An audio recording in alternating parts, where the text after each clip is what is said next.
Orang pinggir kan emang terlatih emang orang-orang misalnya main pukul gitu. Bincang berjalan, obrolannya daging semua. Oke, Bang Aldi. Sekarang gue akan tanya lagi ke Bang Aldi. Ini tadi tuh udah 2 pertanyaan, sekarang pertanyaan yang ketiga adalah kan kalau kita bicara soal budaya gitu Bang. Ini sebenarnya ini relate tuh dengan pilarnya Siap Jalan Bijak. Dimana Siap Jalan Bijak itu punya pilar kelana, etika, cerita. Dan kalau kita bicara soal budaya, kita mempelajari budaya ini kan adalah suatu etika gitu ya. Dan yang memang harus dimiliki oleh para pejalan gitu kan. Pejalan itu kan kita bisa siapa aja gitu ya. Bisa, nggak harus dia tuh jalan kaki gitu, bisa siapa aja lah gitu. Nah, kita bicara soal budaya dan kita bicara soal anak muda gitu. Dimana habit, koreksi kalau salah Bang ya gitu ya, dia kebiasaan anak muda sekarang ini kan memang lebih cuek, lebih acuh gitu ya. Ada nggak sih sebenarnya upaya dari kawan-kawan ini untuk merangkul mereka, mengajak mereka untuk sama-sama yuk kita lestariin ini budaya Betawi sehingga ini budaya yang kita punya ini udah turun-temurun, ini menjadi warisan dari leluhur kita yang bisa nanti akan regenerasi ini masih mengenal budaya Betawi ini. Ada nggak sih Bang? Karena saya notabene dari media, saya bikinnya media di kaum pemuda Betawi. Saya jadi kaum Betawi ini media sebenarnya. Media. Okay. Saya buat itu media biar orang-orang tahu gitu. Ini ada corongnya nih untuk budaya. Gitu. Jadi benar-benar untuk budaya Betawi semuanya. Jadi sebetulnya kayak intinya ya biar kayak anak-anak muda nih jarang dikesanggar. Itu benar-benar kayak udah ya beberapa orang lah mungkin. Jadi pada mainnya media sosial ataupun punya di media sosial, jadi kita pindahkan pengetahuan Betawi itu ke media sosial biar anak-anak muda Betawi atau anak muda Jakarta lah gitu biar tahu gitu ini budaya kita tuh kayak gini, budaya kita kayak gini, budaya kita kayak gini gitu. Jadi nggak apatis banget gitu. Padahal cuma scroll katanya ada budaya Betawi ini apa, pasti kan kepo, pasti ngeliat gitu. Jadi kita pindahkan yang tadi kita kumpul di sana, kita kumpul di media sosial. Oke, jadi itu salah satu upaya bermain lewat platform digital ya, gitu, lewat media sosial. Kaum Betawi di situ konten-kontennya itu bercerita tentang budaya-budaya Betawi gitu ya, dan itu salah satu upaya Bang Ali. Kalau selain digital ada nggak sih yang secara lebih mungkin yang entah itu komunitas atau mungkin itu paguyuban gitu kan, ada nggak sih yang kalau sebenarnya benar-benar untuk ini kan sanggar tadi itu ceritanya kan ya tuh. Nah,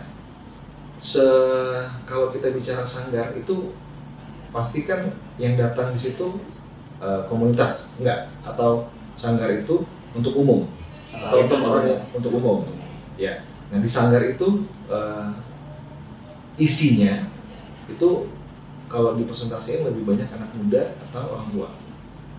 Anak muda, cuman nggak begitu banyak. Nggak begitu banyak. Kayak ya segelintir anak muda aja yang suka budaya Betawi. Nah ini udah dapet nih kita nih segelintir orang. Kita mau mencakup lebih banyak lagi. Walaupun lu nggak kesanggar, nggak apa-apa deh gitu. Yang penting lu tahu budaya lu kayak apa nih. Lu tahu jati diri lu apa gitu. Makanya kita pakai media sosial. Gitu. Kalau di sanggar itu ya mungkin bisa dihitung lah pakai jari gitu. Makanya kita cari juga gitu. Sebetulnya gini juga, ada hal yang perlu disampaikan kayak gini. Karena kita notabene budaya Betawi itu seni pertunjukan. Kalau kita usahakan di pelaku seninya doang, nggak ada upgrade di penontonnya, percuma dong. Kan seni pertunjukan, otomatis ada penontonnya. Nah kita bentuk nih ekosistem penontonnya biar upgrade, mau gitu datang, mau gitu nonton budaya Betawi. Jangan sampai yang nonton bapak-bapak lagi, aki-aki lagi gitu, emak-emak lagi. Kita bayangin anak muda nonton gitu, resep ngeliat lenong, ngeliat topeng, ngeliat apapun yang bersifat seni pertunjukan gitu. Karena kita notabene seninya itu pertunjukan. Jadi kita jangan mikirin di pelaku seninya aja gitu. Tapi kita mikirin ke para penontonnya ini. Para yang demen-demen tadinya Betawi kita upgrade gitu ya. Karena udah mulai hilang di penontonnya, udah mulai sedikit gitu. Itu yang kita cari gitu. Kalau ngomongin itu ya lenong ya kawan jalan gitu ya. Gue inget tuh dulu masa-masa ya pada masa-masa itu kan lenong itu sering ya di TV-TV gitu ya. Lenong bocah. Lenong bocah kan gitu kan. Siapa tuh dulu Oki Lukman ya gitu ya. Kayaknya sekarang itu udah jarang gitu ya. Atau apa masih ada di sanggar-sanggar itu tuh masih apa aja sih sebenarnya kegiatan di sanggar itu tuh? Sanggar itu mungkin ya ada latihan silatnya, ada latihan lenongnya. Jadi silat itu mungkin nggak cuma dipakai misalkan palang pintu, tapi juga dipakai buat tadi lenong. Karena di lenong itu pasti ada mempertunjukkan bela dirinya. Karena ntar pasti ada tentang kayak antara itu centeng sama centeng gitu. Istilahnya berantem, nah itu harus pakai silat kan. Makanya di situ kita harus benar-benar di sanggar itu belajar tentang silatnya, tentang cara kayak misalkan actingnya dalam di lenong gitu-gitu. Jadi harus banyaklah segala ilmu yang kita dapat di sanggar gitu. Oke, Bang.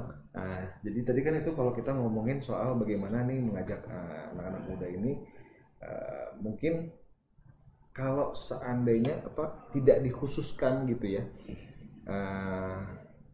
mungkin kalau orang-orang tua khususnya misalkan Bang Aldi gitu ya, memang orang tua sudah ini lo harus ini, atau mungkin memang itu sudah dari diri sendiri gitu. Ada keinginan untuk melestarikan budaya Betawi ini. Untuk saya sih kayak dari diri sendiri aja gitu. Kayak misal gini, budaya kita tuh apa sih gitu. Kalau misalkan nggak kita yang ngelakuin atau apa, ya nggak bisa gitu, nggak ada yang ngejalanin. Makanya dari diri saya, ya ini harus ada nih. Cuman saya lebih ke medianya gitu. Karena kayaknya kalau di pelakunya seninya itu banyak gitu, istilahnya ada lah gitu, di penontonnya ini sedikit. Nah itu untuk menyambungkan jembatan itu ya media sosial gitu, media gitu. Karena hal itu yang perlu disebarluaskan atau digemborin lagi gitu. Itu yang jadi pertanyaan gue adalah ketika lu tumbuh kesadaran itu ya, lu sebagai penduduk asli orang Betawi gitu kan ya.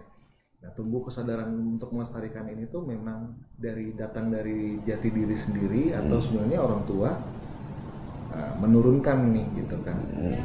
Kalau itu sih dari diri sendiri sih. Memang dari sendiri ya. Dari sendiri kayak pengen aja gitu kita punya budaya, ini budaya asli kita gitu. Iya, jangan sampai hilang. Nah, ya jangan sampai ya itulah ya.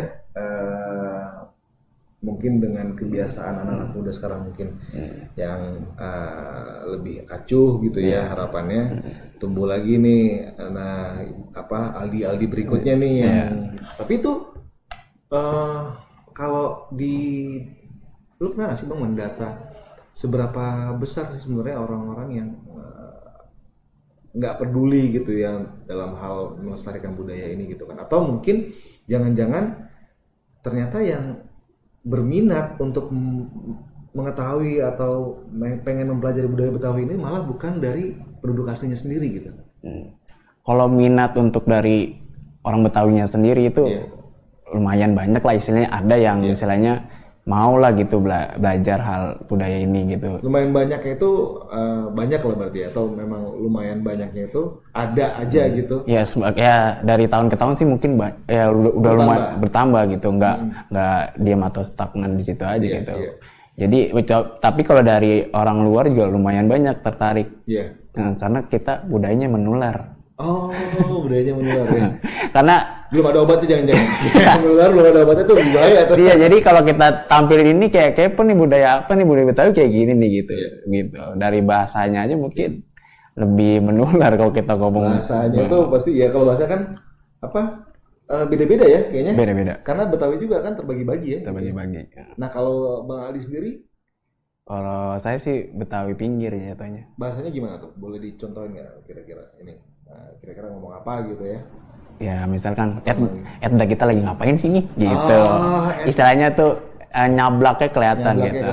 Kalau misalnya tengah kan kayak kita mah di sini aja gitu. Gitu-gitu lah istilahnya yang lebih halus lah gitu kalau ke tengah. Karena kan kita kalau yang saya tahu itu kalau di tengah karena kita bercampur dengan pemerintahan apapun yang ada di tengah itu. Jadi nggak bisa senyablak yang orang pinggir. Orang pinggir kan emang terlatih emang orang-orang istilahnya main pukul gitu.